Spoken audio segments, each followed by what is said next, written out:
Yesterday was the 34-player ProQuest Season 4 event at Gongaii Games in Portland, Oregon, USA. Now, the headline is that Azalea took home the LL points, piloted by Arthur Mills, but the main field breakdown is definitely a subject worthy of discussion. So today we're doing a recap of the event, talking the field and the fallout a bit, and then talking quickly about ProQuest events around the region. A huge shout out to our channel members for supporting what we do here. If you want to get involved with the channel and the Dice Commando community, please consider joining as a channel member. Remember, these videos are only possible with your support. You can show that support with a like, a subscribe, and by leaving us a comment and sharing your feedback. Community first, and go Commando. Hey there, my flesh and blood friends. Welcome back to Dice Commando and Go Again, a fabulous cast. Today I am talking yesterday's ProQuest Season... Yes, I did that right. Yesterday's ProQuest Season 4 event at Gongaii Games. So 34 people showed up, which was, a little lower than we've seen in the past, and I kind of want to talk about that in a bit. We're seeing that kind of across the board, at least in the Portland area, for this season, at least. So we'll talk about that kind of at the end of the episode. But 34 people. Now, I want to give a huge shout out to both Adam and Kevin, who were TOing the event in my absence. As you're all well aware, I'm traveling. I'm not in the region right now to run that stuff. So they've been stepping up and taking control, and they absolutely TO'd and knocked it out of the park, right? All of the feedback, both from them, from that people gave to them, and then that I've heard offline from that event, was nothing but positivity. So very happy to see that. Again, no doubt that they were going to execute well on it, but still, it's good to see the fruits of your labor. So thank you, Kevin and Adam, for doing what you did and for making sure everybody had a great time yesterday. Now, the event itself was won, kind of as I mentioned in the intro, by Arthur Mills. Now, you may recognize that name from previous episodes, such as Arthur winning Skirmish on Young Azalea. So now he has, at least from us seeing it happen firsthand, LL points. He may have other LL points out there I don't know about, but he has LL points in both, with Azalea in both both CC and Blitz. So congratulations. The man knows how to shoot an arrow, right? That is for sure. I'm a little surprised Azalea did as well as she did with Warmongers. People have clearly figured out how to kind of get around that, which I think is neat, right? And let's see what happens. I mean, Warmonger is still very good. We'll see what happens with the price of that card, but I think Azalea was one of the ones who took the biggest hit from Warmongers, and the fact that she's clearly doing well. I mean, we had, let's go ahead and go to the field breakdown. We had more Azaleas yesterday than anyone, which was very surprising. And I do think that's kind of the big story of the day, is the main field breakdown was unique. So before we dive fully into that, I kind of want to go back to the Flesh and Blood Facebook page. So 5 days ago, after the first weekend of ProQuest Season 4, we know that Lexi had earned enough points to reach Living Legend, but she's not gone yet, right? So they put this post up, which was a little odd. It was, again, they were celebrating the fact that she was there, but it was almost like they're like, hey, folks, she's gone, but she's not, right? She's still legal for the rest of ProQuest season. So it's very reasonable to think, I think she had like 1150 or something. I'll put it up in editing. I think it was like 1150, 1120, something like that. But it's very reasonable to think that she could end up with like 1200, 1300 points. Because, again, if you're chasing the gold foils and stuff, there's really no reason to not be playing her right now. And then they had this post that came out 2 days ago, which is, who's stepping up to take the reins from Lexi? And it's like, well, again, Lexi's not technically gone yet, so I don't know that you have data to show who's stepping up. And I think it shows the mentality of, right, we're definitely looking forward to Worlds at this point, right? I think the community at large is doing that. And the ProQuest Season 4 thing almost seems like an afterthought. I mean, that's what their social media is telling me, right? I think that's fair, right? They're saying, who's stepping up to take the reins? Well, you don't have that data yet because she's still legal. So, I thought that whole narrative is interesting. It's like they're trying to, there's been a lot of chatter about the meta being stale and stuff like that. And it's almost like, I think they're like trying to do a social media shell type game, which is fine, right? We want to get people's interests up. It's just, she's still legal. Right, still legal. All right, so main field, 5 Azaleas, 4 Phis. That one does not surprise me. 4 Dashes surprises me a little, but again, Bright Lights just came out, so you have that. 4 Katsus and then 4 Dromais. 3 Icelander, 3 Lexi, 2 Rhinar, and then 1 each of Dory, Boltyn, Uzuri, IO, and Bravo. That one surprises me, right? Bravo is always But again, if we're in a Dromai high meta, then yeah, actually, right? But this is very, again, if we're under the assumption that Lexi, Dromai, and then to a lesser extent Icelander are the big players in the format, I'm a little surprised with this breakdown. And then I do like the meta call on Fi, right? Like Fi and Katsu can actually be pretty good into Dromai, right? And then under the assumption that like your go wide heroes are your go wide don't like to block heroes are doing well, I think that's where your Azalea comes into play, right? Because like Red on the Ledger is pretty good.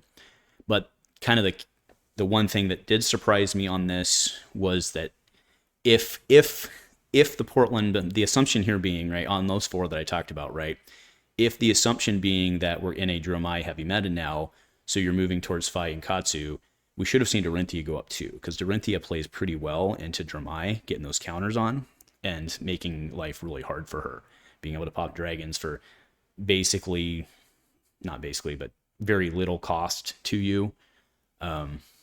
So that one was a little surprising to me. And then the Rhinar thing shouldn't be a surprise. We were very highly populated of Rhinar fanboys and girls in the region. So yeah, I think it's fair to say you look at this and you're like, yeah, that's a little surprising.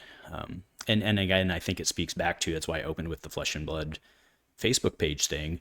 Maybe that is fitting the narrative. People maybe are already pumping the brakes on Lexi, and this seems to show that data, right? I mean, she was on paper at least the most popular hero in the meta in terms of points earned, and that's not just on that's literally on paper, right? Or I guess on e-paper, but you get the point. So I think there was a lot of mind games, psych games happening. All right, so we move into our top 8. So congratulations to all top 8. I do want to give a big shout out here, right? So you see the gentleman in the back row, second from the left with the hat on, the camouflage hat on.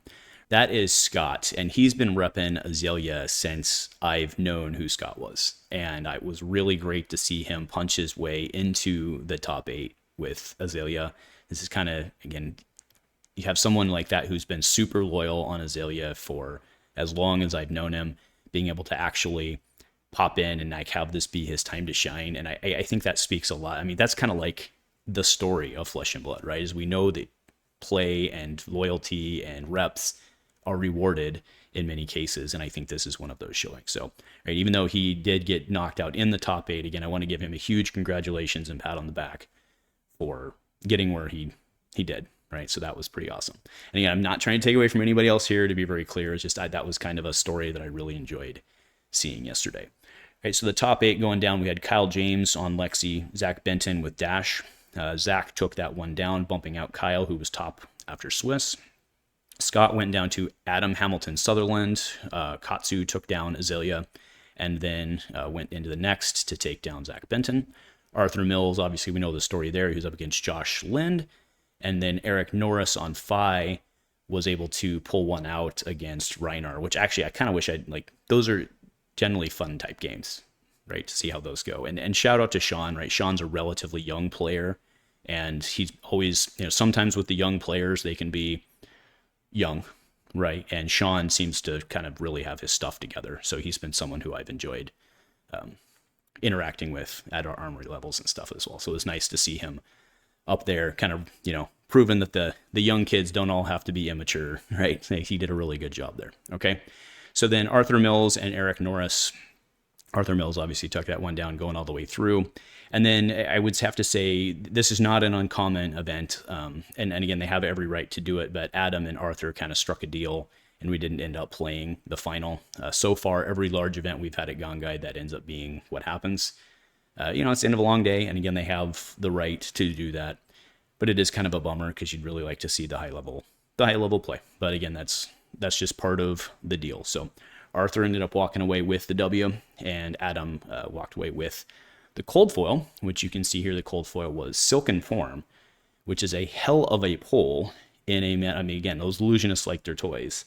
And when we're in a meta where Dromai is taking her time to shine, it's probably a pretty good pull, I would imagine, right? And I'm sure he'll figure out some deal with someone that's probably already done. But either way, or maybe he keeps it for himself, either way. But congratulations on that. All right, so kind of the last part of this I want to talk about is talking about the lower counts, our ProQuest event that we had in January of last year, ProQuest 3, I believe it was, maybe it was February, either way, early last year, whenever that season was, we had like mid 50s, and then our RTN event that we had in, what was it, springtime, was like 60. Actually, we ended up taking one, so it was like 65, I think. Now, I'm not equating necessarily the RTM to the ProQuest, but Flesh and Blood has been growing, and we would have expected that number to be relatively flat. And this was not like a lack of promotion thing, or I don't believe it was. Now, we did have more events in the Portland area specifically, or, within plus or minus hours of Portland. And, like Fable Hobbies, they saw lower numbers than they also did. And I don't have the raw numbers for everyone in the region, and it doesn't matter all that much. I'm not trying to like prove anything with data. But it is interesting that it does seem that, at least in our region, that this ProQuest season has lower attendance. Now, per event, it might be better overall, right, when you look at the whole picture. But if I think back to like the January, February event, whatever that was, ProQuest 3, we had folks driving in from Seattle, and they'd come down and like stay the whole weekend because there'd be multiple ProQuests in town, and so they could do that. And we didn't really see that this time. So I think that played a factor as well. And then it was pointed out to me that, more of the events were limited, right? They were draft. So that certainly has something to do with that as well. I mean, I know I'm not going to get in a car and drive several hours to go play a draft event, probably, right? Whereas I might, wake up at 5 a.m. and go an hour and a half, 2 hours to play with my deck that I've been making reps on. So there's definitely something to be said about that as well, in terms of the, kind of the event type breakdown. So I'd be curious to hear your thoughts out there. What, again, this is, I have no data outside of what I've seen and heard in our region, right? But I'm very curious, why do you think ProQuest 4, if it does carry, right? Why do you think that's the case? Is it just that we've added more events, so now people don't have to travel as far? Maybe it is the type of event. Maybe it's just the calendar proximity to Worlds. Maybe it is the stale meta type thing. But then again, I think the stale meta thing falls apart because you look at what happened here, and people are trying to get creative and kind of figure it out still, or at least the folks who showed up are. So, right, that's pretty interesting to me. I mean, if you showed up yesterday thinking you were going to see 8 Lexis, your day went very differently, right? And that's a good thing, and that's a fun thing. But I wonder how much that factors in or doesn't in this case. So anyway, that's the recap. Again, congratulations to everyone yesterday. Thank you again to Gongaii, and thank you again to Adam and Kevin. It was really well done. It was great keeping up with you guys on the blow by blow, or keeping up with you folks on the blow by blow as the day went yesterday. So anyway, thank you all folks for joining. Let me know in the comments below what you're thinking. If nothing else, go Commando.